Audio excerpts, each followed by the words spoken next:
Morning, folks. We're going to start off on the east coast of Australia, where the same plant that has had numerous pollution violations over the last few years released sulfur dioxide into the environment yesterday. This is the same plant that released that toxic hexavalent chromium back in August. This morning, China is receiving some pretty dismal economic numbers for the past month of January. We had an earthquake swarm this morning in Utah where we had 3 earthquakes separated by about 5 miles in about 1 hour each. Let's keep an eye on this. 260 dead dolphins washed up in Peru, pretty much doubling the tragedy that we saw in New England, and about 50 migratory swans appear to have been poisoned in central China.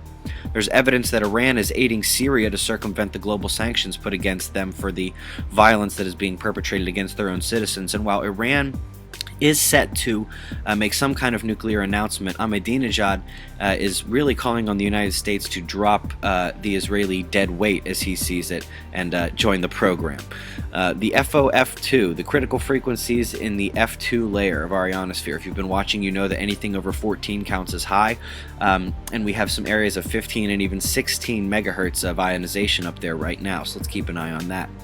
This sunspot that we've had our eye on for just over 2 days has kind of stopped growing, and while it is big and kind of complex, it is a Zurich class F, and it is beta gamma only because of this region right here in the center where we have the blue on the top, the red on the bottom. They're not connected to the big spots on the side, so it is beta gamma, but it's not really all that dangerous. In fact, it's about as symmetrical as a sunspot of this size and complexity can be. You know, we have the big we have the big spots of opposite polarity on the other sides, and we have symmetry going down the middle.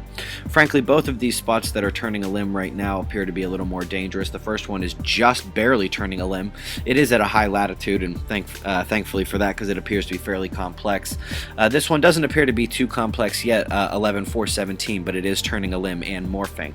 So we'll keep an eye on those solar active regions, folks. While there wasn't any big eruptions on the sun last night, you know, 2 nights ago we did have that filament eruption, and the CME evolution endless spiral does show a chance of a slight glancing blow to Earth's magnetosphere in 2 to 3 days. So other than that, folks, once again, let's watch these solar active regions as they keep turning a limb, 11416 down there right in the center, and those 2 turning the limb. Be safe, everyone.